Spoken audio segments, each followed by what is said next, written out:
Alright, how's it going everyone, and welcome back to my Minecraft world. Last episode, we built this awesome ruined church right here, so if you guys missed that, be sure to go check out that last episode. Speaking of last episode, I really appreciate you guys' support on that. I kind of blew up. I mean, not really blew up, but it got a lot of views, and I got a bunch of subscribers from that. So I want to thank you guys for all the support and for all the new subscribers. And yeah, hope you guys enjoy the channel, and I'm glad you guys are coming along for the journey. Alright guys, in between episodes, we ended up going to the Nether and gathering some soul soil and soul sand. And I'm using that in the path as a transition block between the mud and the coarse dirt. Without it, it's pretty harsh. It's a pretty harsh transition, but with it, it just works so well and just smooths the gradient out. And also, with the soul soil or the soul sand, if you walk over it, it slows you down a little bit. And I think it's kind of cool how, maybe your foot gets stuck a little bit in some deep mud and just slows you down a little bit. And I just think it adds to the immersion of the path. So let's take a trip into the Nether, and I want to show you guys all of the cool stuff that we have in here. We have almost every single biome super close to us from the spawn portal. So as you guys can see from last episode and from right now, we spawn in this basalt delta, and there's a bastion right here, which is crazy. I don't know how I didn't see it last time. We have a fortress right here, a crimson forest right here, and I can't remember. There it is, the warped forest right there. And if we go that way, we have a soul sand valley. And this is like, and obviously we have this nether waste biome right here. And it's just so crazy because this is a large biomes world. And we have every single nether biome super close. If I go to that warped forest right now, I'll probably get, I'll definitely get the advancement. You know what, let's go do it right now. Let's go get that advancement. So you guys know I'm not lying to you. I actually don't have enough blocks to get over there, so we'll have to save that for a later date. But eventually, we're going to have to conquer that bastion together.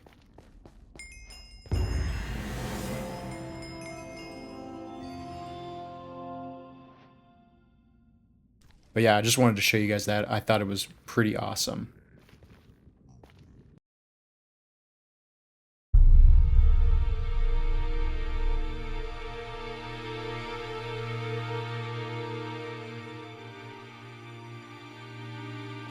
This is an exciting episode, guys, because we're going to be finishing the ruins today.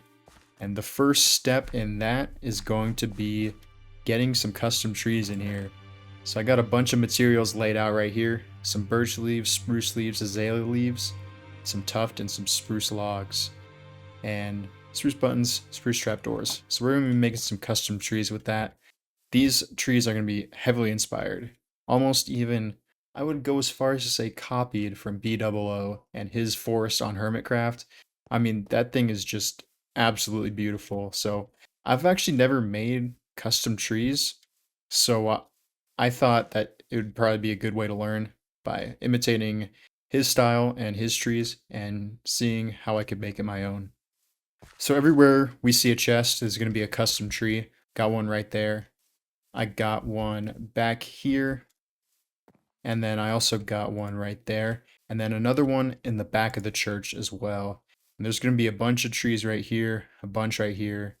Probably like one or two in the back, one right here, and one back there. And then I want to put some more over here and maybe a couple in the back over here. But we'll cross that bridge when we get there. For right now, I want to get these ones in mostly just to complete the look of the church. So I'm going to go ahead and do that really quick, and I'll take you guys along in a montage. So hopefully you guys enjoy, and I'll see y'all in a little bit.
Alright guys, most of the trees are done. You can see a couple poking out right there, right by the church. And guys, I'm so happy with how these things turned out. Like I said, most of them are done. I'm still going to add a couple more, but we got a couple over here. I think I've added about 10 of them so far.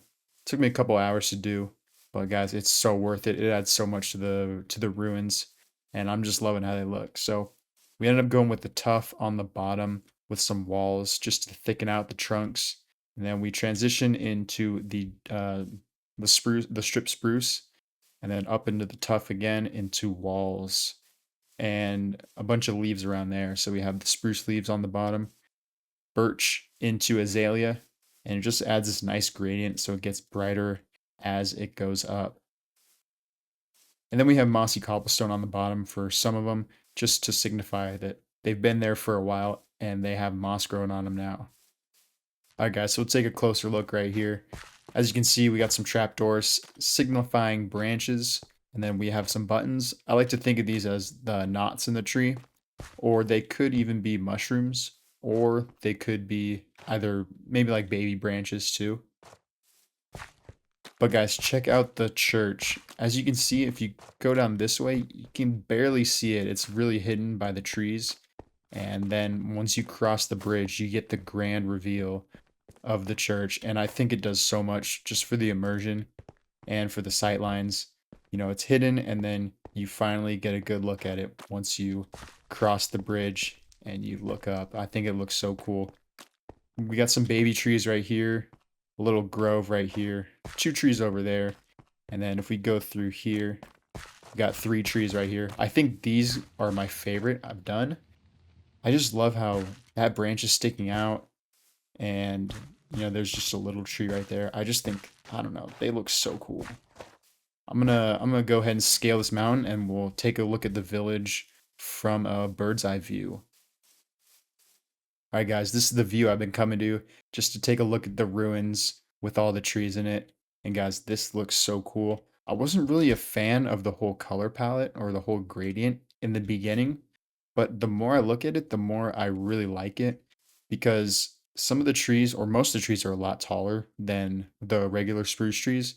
So, well, what I wasn't a fan of was the light at the very top, but looking at it more, these trees like poke up a lot higher, so it's kind of like the sunlight's hitting them more, and they just stand out so much more than the regular trees, and I just think it looks so cool. I think we're gonna put a couple more right here, and then a couple more back in this area. And then other than that, we'll probably be finished with custom trees for this area. So as the sun's setting, guys, I'm gonna head down to the ruins, and I want to take you through building one of these guys because I think it's pretty useful, especially if you've never built a custom tree before. So let's get into it, guys. All right, guys, so we're gonna build a tree in this open space right here, and these are gonna be the materials that you need. All of these right here. And yeah, let's get into it. So first thing I like to do is just build up a couple blocks with some tuff, and then I transition into the spruce logs, then go back into some tuff, spruce logs again, and then finish off with some tuff and tuff walls. So I like to put 3 on the top, and everything else doesn't really matter. And then I like to come down here, probably like 5 blocks down, and then I start with my first layer of leaves. So for the leaves, this is probably the hardest part of the whole build, but what I learned to do is alternate between these sort of shapes. So I make sort of an off-center circle, and I just mix in a couple birch leaves, just like that. And as you can see, there's just like a circle, but it's a little bit off-center from the trunk, because that's the center of the circle, that's the center of the trunk. So I just moved it over 1 block. And then what I like to do is just come up 1 more block, and then I will pretty much rotate the circle around the trunk. So if the first one sort of is off-centered that way, the next one I'll do off-centered that way. And the circles don't have to be perfect circles. Sometimes if they're perfect, it kind of just looks a little weird. So sometimes I just mess it up just for the sake of it. But as you build circles up, they get progressively smaller and smaller. And sometimes I just throw them right in the center. Just depends how I'm feeling, how I think the tree should look. So as soon as I get to close to the top, I'm pretty close to the center. I'll probably poke that one out that way. And I'll just see where there's like kind of like 3 blocks in a row. You don't really want that for these spruce trees. So I'll just mess it up a little bit. Actually, I don't like that there. I'd rather have one right there. So it's kind of hard to tell what you're making as you're doing it. So you kind of have to just wing it and then take a step back and see how it looks. I think I know that I want to put a couple of these guys right here. And yeah, let's step down and see how it looks. All right, guys, and just like that, we got a pretty good looking spruce tree. And one thing I want to mention is it's kind of hard to make trees look great from all perspectives, especially these kinds of like spruce trees. At least that's what I found in my very limited experience building custom trees. But what I like to do is sort of make it look good from one perspective and maybe the rest will follow. So this right here, this road is where we're going to be viewing this tree from, maybe even over here.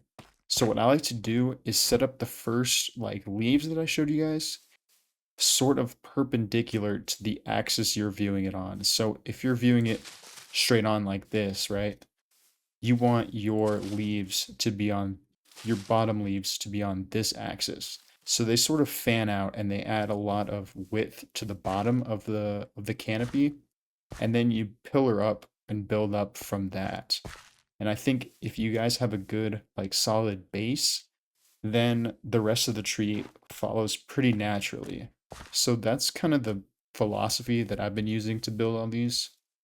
As you can see, we have a big bottom layer and then slowly tapers up to the top. So after that, I like to pillar up and put in some branches. This is also where the axis thing comes in. I like to put the branches in line with the axis of the leaves. And the reason I do that is because if you're looking at the tree from straight on, these front-facing branches don't really add much, but these side branches definitely do. So I like to use buttons on the front face and then mostly branches on the other faces. So yeah, guys, that's pretty much the tree. And then after that, I like to kind of make the roots. Sometimes the roots come out from under the ground. And then maybe this one will make it a little bit mossy. We'll add some moss right here, some moss walls. And maybe get rid of that one. Yeah, check it out. Just like that, we got a nice looking tree. So we're almost done with the trees. I want to add a couple more in there and then also add some rocks and some maybe fallen down trees. We also have a dead one right here, which I think looks really cool, especially next to all the alive ones. It just adds like another point of interest. But I want to add some fallen down trees and then some rocks, like I said, and maybe some rabbits or some foxes just to add some life into the forest. But before we do that, we have these open spaces right here. And this is where I'm going to add the last remaining structures of the ruins. I'm going to add some watchtowers. So we have one space right here for a watchtower, and then another one where we just built that tree. And wow, that's what I'm saying. Like sometimes they don't look great from all perspectives. So making this like branch out a little bit would probably be better, which I'll probably do off camera. But anyway, we also have one over here, an open space. We're gonna put a watchtower. So these watchtowers are going to connect to some walls, and we'll run the walls around the whole city. But again, these walls aren't going to be fully constructed. They're going to be kind of ruined walls, kind of broken down. But we'll add it around the whole village, and we will almost be done. So you guys, I'm gonna get working on that, and yeah, I'll see you guys in a little bit.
Got my lead.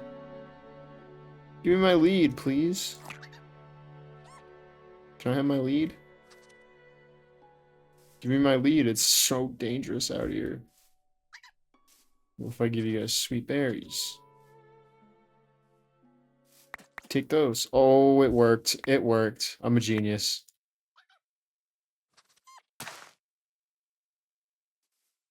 Take the berries.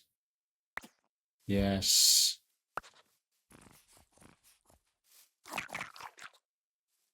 Yummy. Delicious. Now we have to survive the night.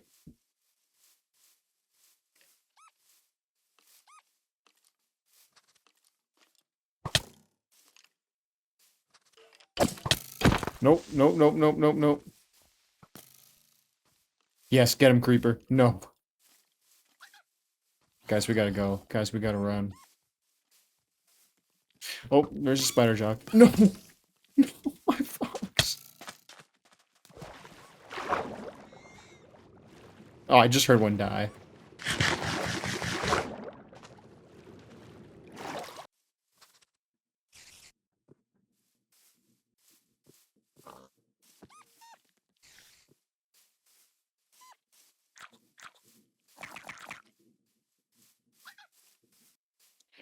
All right, everyone. After a long trip from the other side of that mountain, we return home with 3 foxes. Now, there were 4 of them, but I had to spend the night out in the wilderness, and I think you guys know what happened.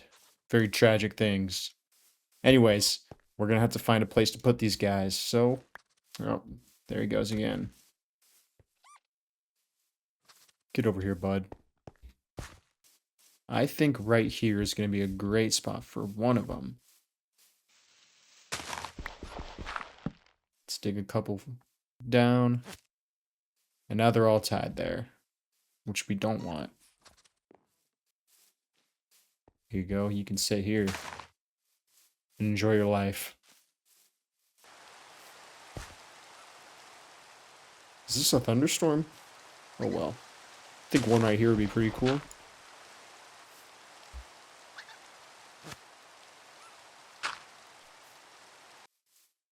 I think this is a great spot for a fox. I think he'd really love the spot. Let's get you in here. Perfect. All right, everyone. And with that, we can call these ruins complete. I'm so happy with how this whole project turned out. Building ruins is probably one of my favorite things to do in this game, and this project has been a lot of fun for me. I learned a lot from it, and yeah, I really appreciate you guys watching. So from that time lapse or from that montage, you guys saw we got these guard towers in along with the walls. We also got some foxes. And one thing I wanted to mention was the gradient that I used. I wanted to be a little bit more deliberate with how I placed these blocks. So the thought process I had with when doing them is the darker stuff is the more worn and weathered stuff, and the lighter stuff is less worn or weathered. So as you can see, the top of the walls a lot more worn than the bottom, but we still have moss growing out of it, which I think looks really cool, or moss growing out of the bottom at least. I'm not really a fan of how the walls turned out. I might come back in here after the episode and retexture it, but I really want to get this episode out for you guys on time, so I will save that for between episodes. But other than that, I'm really stoked with how the guard towers turned out. I just think they add a lot of verticality to the ruins, and I think it looks really cool. So we can go ahead and enter this right here. And I put a ladder going up to the very top, along with some little stands that you can stand on and get a good look of the forest. And yeah, I think it looks really cool. As you can see, we have another one right there. That one's more or less the same as this one, but we don't have a top floor to it because it's more collapsed than the other one. So we can go over there and check it out right now. So yeah, this is the other guard tower. As you can see, we got a path going up to it and a ladder, but it doesn't lead anywhere because it's all collapsed in at the very top. And yeah, I'm loving how it turned out. This wall, I like a little bit better. I don't know why. I just think it looks pretty decent. Got another fox over here and a wall pretty much surrounding the whole base. So let's take a tour of the ruins and see what we did in this project. Got a bunch of cool custom trees right here. These are the first custom trees. Actually, this isn't the first. These aren't the first. This one over here is the first. This is the first custom tree I think I've ever done. One of the first, at least. And these are the second. So as you can see, we've done a lot of improving since we started this series. Only in 3 episodes, guys. Can you believe it? But yeah, we started with these regular ruins right here. This building, that building, this one right here, and these ones, along with the path. We did that all in the first episode. And then in the second episode, we went ahead and did the spider spawner down here, which I designed to be a crypt. And as you can see, if we head in through here, we got a nice little spider spawner. Another thing we did was add all these tents to the campsite right here. I think it adds a lot to the build, and I really like how it turned out. And then another thing we did, probably my favorite build that I've ever done, is this church right here. It's surrounded by a bunch of custom trees, and guys, I think it looks so awesome. We also have a fox over here. He's sitting like a good boy. But yeah, this is definitely my favorite build I've ever done. Just adds so much atmosphere. It's just so cool. It's a nice little hangout spot too. But guys, with the sun setting, I'm going to have to sign off for this episode. Next episode, we're going to do some exploring and we're going to find a new project to build. So guys, I hope you enjoyed this episode. I want to thank you all for watching. Again, I want to thank you all for the support that you guys gave me on the last 2 episodes. It really means a lot. And yeah, I'm excited for what this series has to come. So anyways, guys, appreciate it once again, and I will see you in the next one. Peace.